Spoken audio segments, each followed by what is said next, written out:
Welcome back, dear friends, to our sanctuary of the hidden and the profound. Tonight, as you prepare for deep sleep, we are entering a vault of turquoise water and ancient stone. This is a sleep story designed for deep relaxation and historical immersion. This is a bedtime story for the restless, a journey into the dawn of civilization, where myth and reality are woven together like a master's tapestry. Settle into your blankets, let the weight of the day fade as we unlock Vault 25.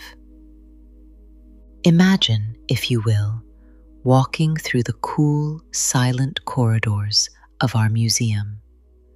Tonight, the air is light and crisp, carrying the sharp, clean scent of sea salt, wild mountain thyme, and the sweet aroma of sun-warmed olive wood.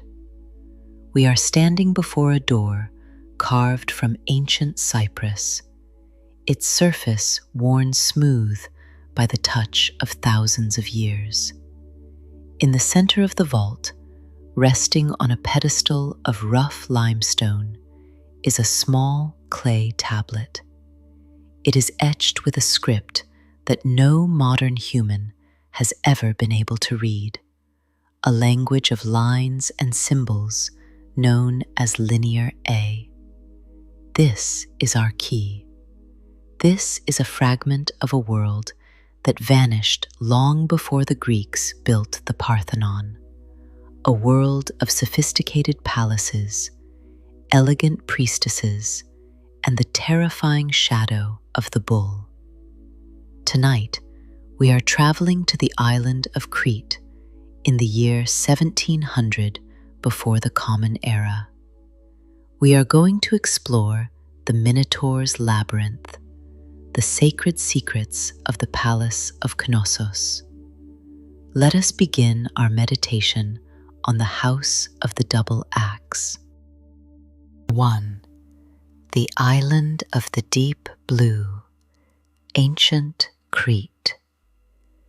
To understand Knossos, you must first feel the island. Imagine Crete. It is a rugged, mountainous spine of land rising out of the center of the Mediterranean Sea. It is a place of extremes, high snow-capped peaks that touch the clouds, and deep, fertile valleys filled with silver-green olive groves. The Minoans were a people of the water. They were the first great sea kings of Europe. Their ships, with high prows and rhythmic oars, traded with Egypt and the Levant, bringing back gold, ivory, and lapis lazuli. Imagine standing on a cliffside at sunset. The sea below is the color of dark wine, moving in a slow, rhythmic swell against the white rocks. The wind is warm, carrying the heat of the day away. You can hear the distant clink of goat bells in the hills and the soft hush of the waves. As you settle into your bed, imagine that island air. It is clean, it is pure. It fills your lungs with a sense of expansion. You are standing on the threshold of Europe. The world is young, and the gods are still walking in the shadows of the mountains. Feel the weight of your body sinking into the cool white sand of your imagination. You are safe. You are grounded. You are beginning your descent into the past. 2. The architecture of light, the palace that breathes. When the first archaeologists uncovered Knossos, they were stunned by what they found.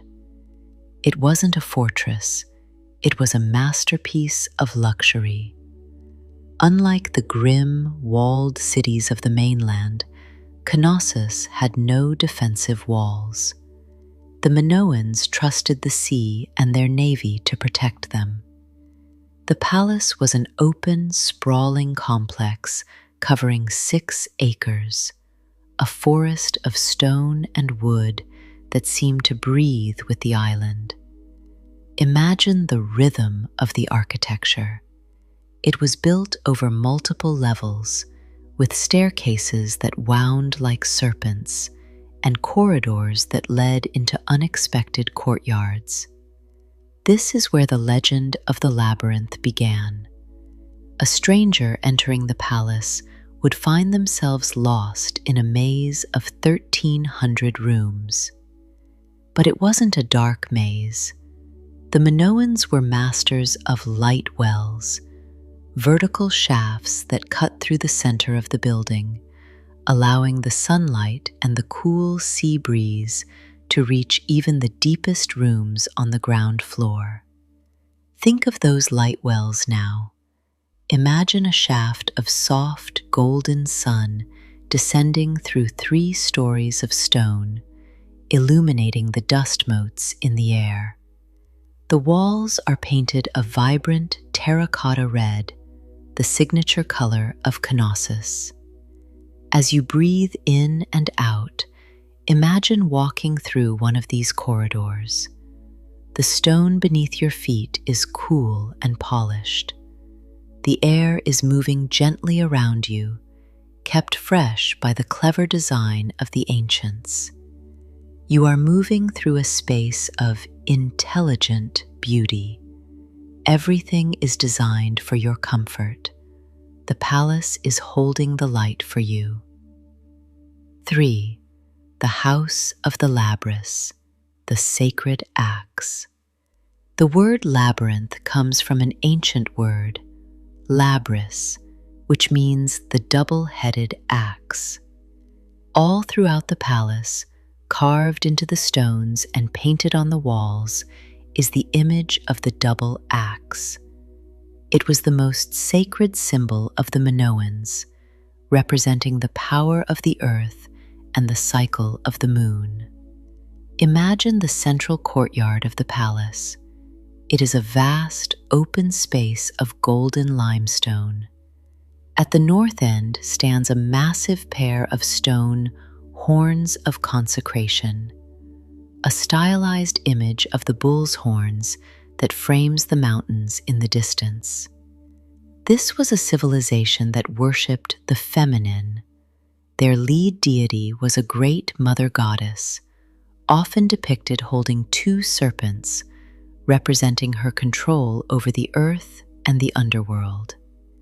Imagine the priestesses of Knossos. They wear tiered skirts of bright blue and saffron yellow. Their hair is braided with gold wire, and they move with a slow, deliberate grace. The palace isn't just a home for a king, it is a temple to the life force of the island. Think of that sacredness. It is a quiet, powerful energy. It is the feeling of the earth beneath your feet. As you lie still, imagine you are standing in that courtyard. The sun is warm on your face, but the stones under your feet are cool. You can hear the low, rhythmic thrum of a priestess chanting in a nearby room. It is a sound of peace. It is a sound of protection. You are being held in the heart of the labyrinth. 4. The Shadow of the Bull, Minotaur and Myth. But in every garden of light, there is a shadow. In Knossos, that shadow had horns. The Greeks told the story of the Minotaur, a monster with the body of a man and the head of a bull, trapped in the center of the labyrinth and fed on the flesh of the innocent. But in the Museum of Secrets, we look for the truth behind the terror. To the Minoans, the bull was not a monster, it was a divine force. It was the sound of the earthquake that shook the island. It was the power of the storm.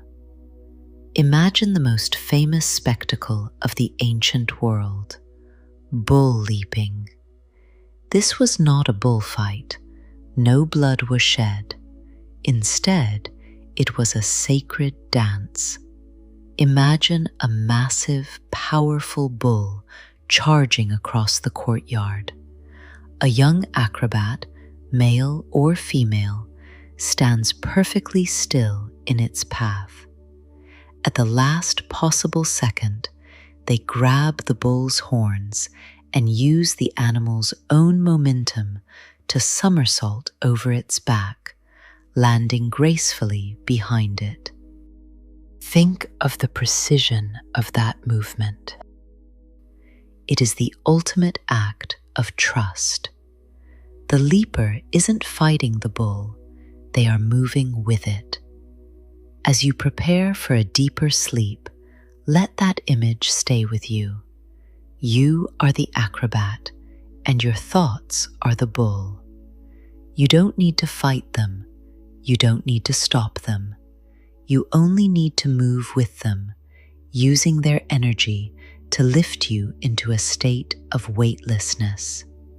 You are somersaulting into the dark. You are landing in the soft, safe embrace of the dream. 5. The throne of the griffins, the seat of Minos. Deep in the heart of the palace lies a room that has remained silent for 3,500 years. This is the throne room. It is a small, intimate space, not meant for grand audiences, but for sacred ritual. In the center of the wall sits the oldest throne in Europe. It is not made of gold or ivory. It is carved from simple limestone, designed with a curved back to fit the human spine.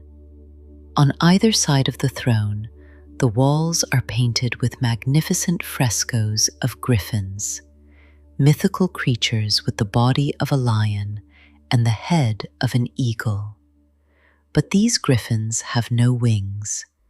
They are earthbound, guarding the person who sits upon the throne.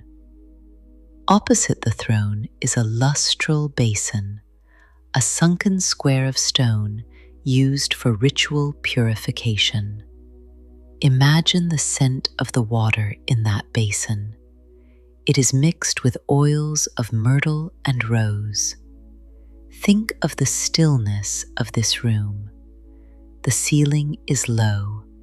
The light is dim, filtered through a red painted column. It feels like a womb. It feels like the safest place on earth. Imagine you are sitting on that limestone throne. The stone is cool. The griffins are watching over you. You are the center of the palace. You are the master of the maze. There is nothing to fear in the dark. The labyrinth is not a prison, it is a sanctuary. As you breathe, feel that purification washing over you. You are shedding the day. You are shedding the noise. You are becoming as still as the stone throne. 6. The giant jars, the pithoi of abundance. Beneath the elegant frescoes and the throne rooms lay the veins of the palace, the magazines. These were long, narrow storage rooms filled with hundreds of pithoi, massive clay jars, some taller than a man. Imagine walking through these cool, dark galleries. The air smells of rich, golden olive oil, fermented wine, and dried grains. These jars were the wealth of the Minoans. They were a civilization that understood that true power lies in abundance and stability. Think of the texture of the clay. It is thick and cool. The jars are decorated with patterns of waves and ropes, mirroring the sea that surrounded them. As you settle further into your blankets, imagine your own mind as one of these great jars. It is large, it is deep, it is filled with the nourishment of your life, your good memories, your peaceful moments, your quiet strengths. You are contained, you are full, you are heavy with the good things of the world. The magazines are silent, the oil is still. The palace is resting on its foundations of abundance. You can let the world go now. You have everything you need. 7. The ladies in blue, the power of the feminine. And now we venture deeper into the winding corridors of the labyrinth. We are moving now toward the east wing of the palace, where the light of the Mediterranean sun hits the walls with a soft, persistent warmth. If you look closely at the frescoes on these walls, you will notice a striking difference between the Minoans and every other civilization of the Bronze Age. In Egypt and Mesopotamia, women were often hidden or depicted as secondary figures. But in Knossos, the women are the center of the world. Imagine the ladies in blue. This is one of the most famous paintings ever recovered from the ancient world. It depicts 3 women sitting together, engaged in what looks like a sophisticated conversation. They wear elaborate tiered skirts and bodices that emphasize their elegance. Their hair is a masterpiece of intricate braids woven with pearls and gold. But it is their stance that matters. They aren't submissive. They are active, confident, and free. Scholars believe that Minoan Crete was a society where women held the highest religious and perhaps even political offices. They were the priestesses who spoke to the Earth Mother. They were the ones who managed the vast wealth of the palace. As you relax, imagine the energy of this society. It is not the aggressive, masculine energy of war and conquest. It is the energy of nurturing, of art, and of social grace. Think of the sound of women's laughter echoing through the light wells. Think of the scent of their perfume, saffron and rose, drifting on the breeze. You are in a world that values the soft power of beauty and connection.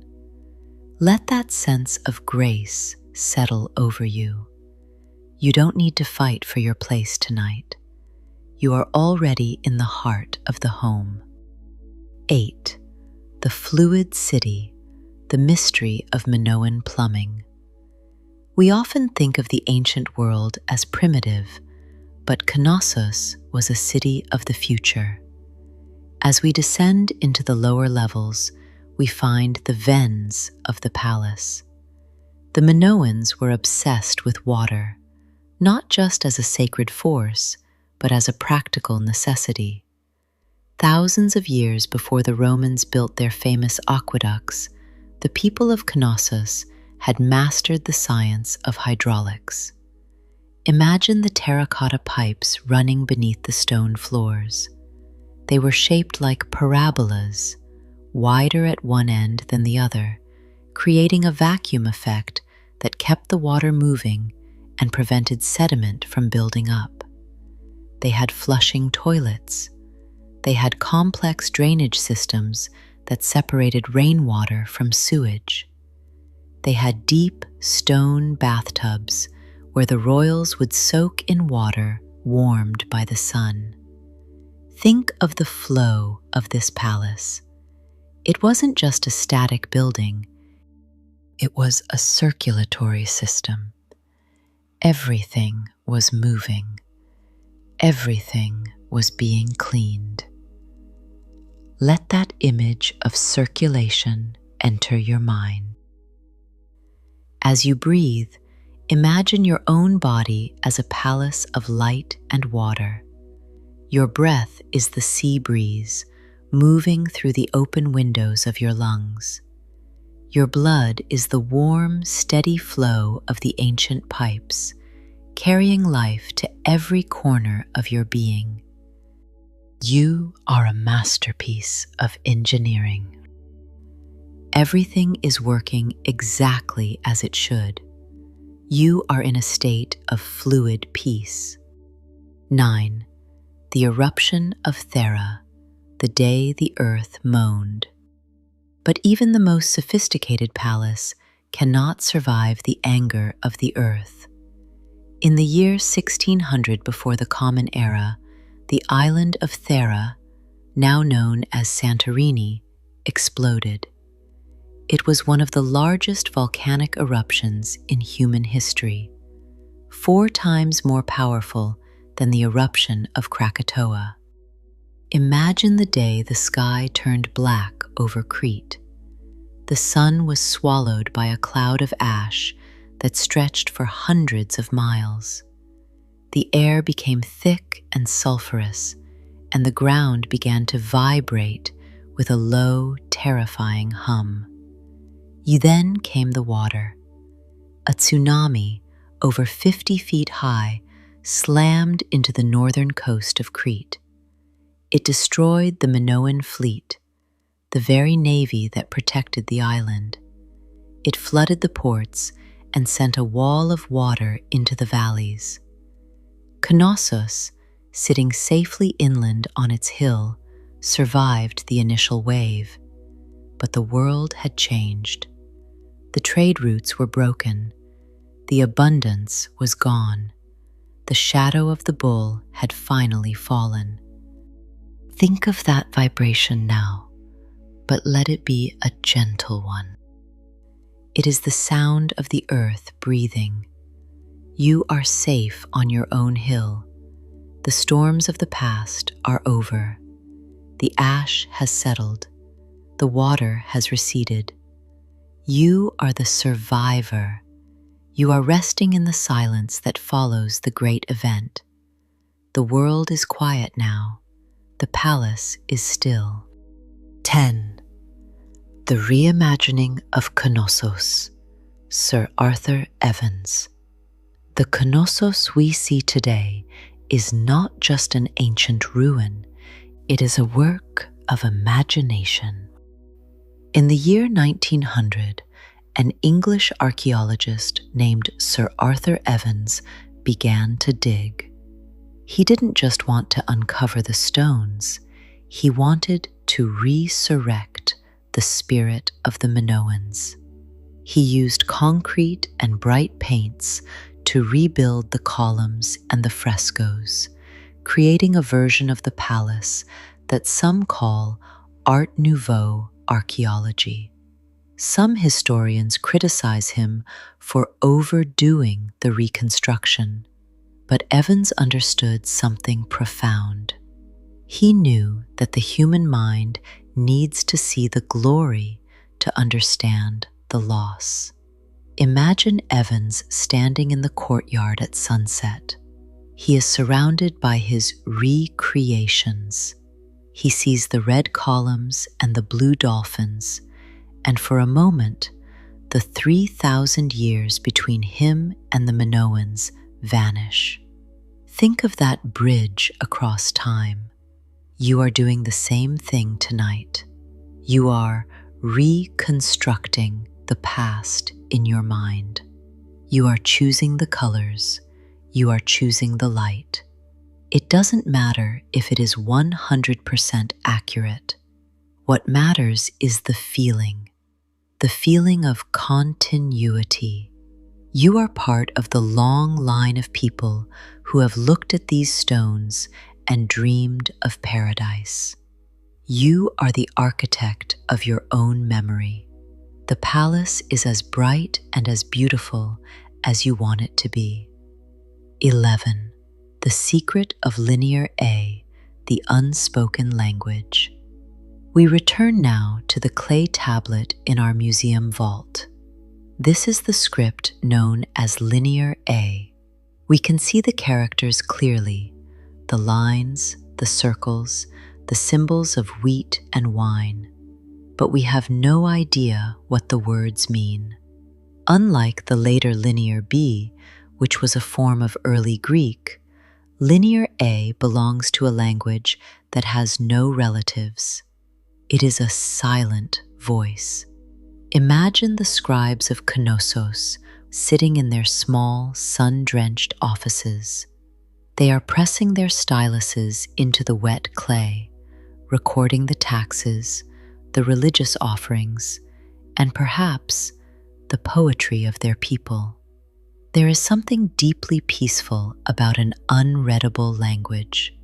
It reminds us that we don't need to understand everything to appreciate its beauty. Some secrets are meant to remain secrets. As you prepare to cross the final threshold into sleep, let your own thoughts become like linear A. They don't need to be logical. They don't need to be translated. They are just shapes. They are just sensations. The scribes have put down their tools. The clay is drying in the cool dark of the magazines. The words are safe, held in the silence of the earth. You can let go of the need to know. You can simply be. 12. Closing the vault, the return to the deep.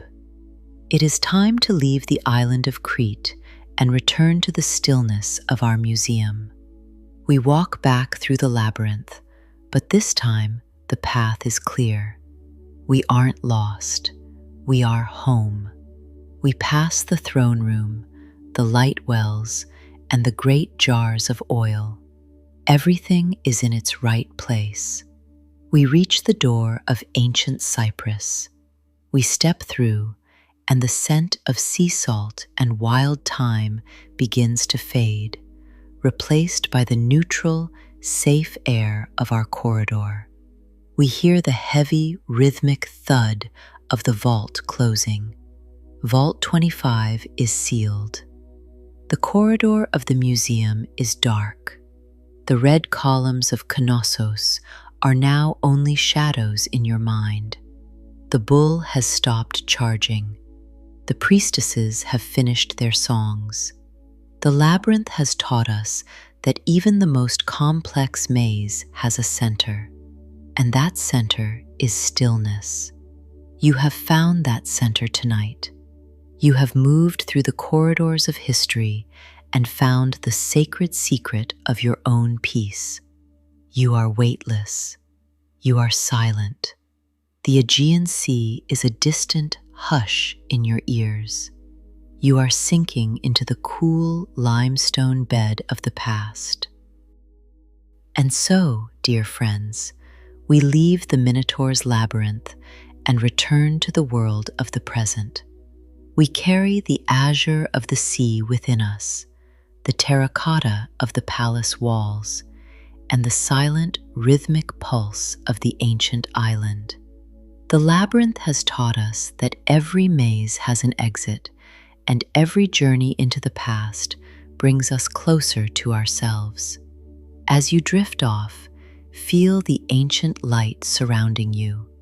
You are part of a long, beautiful, and eternal history. Sleep well, dear friends, and find rest in the heart of the labyrinth. Good night.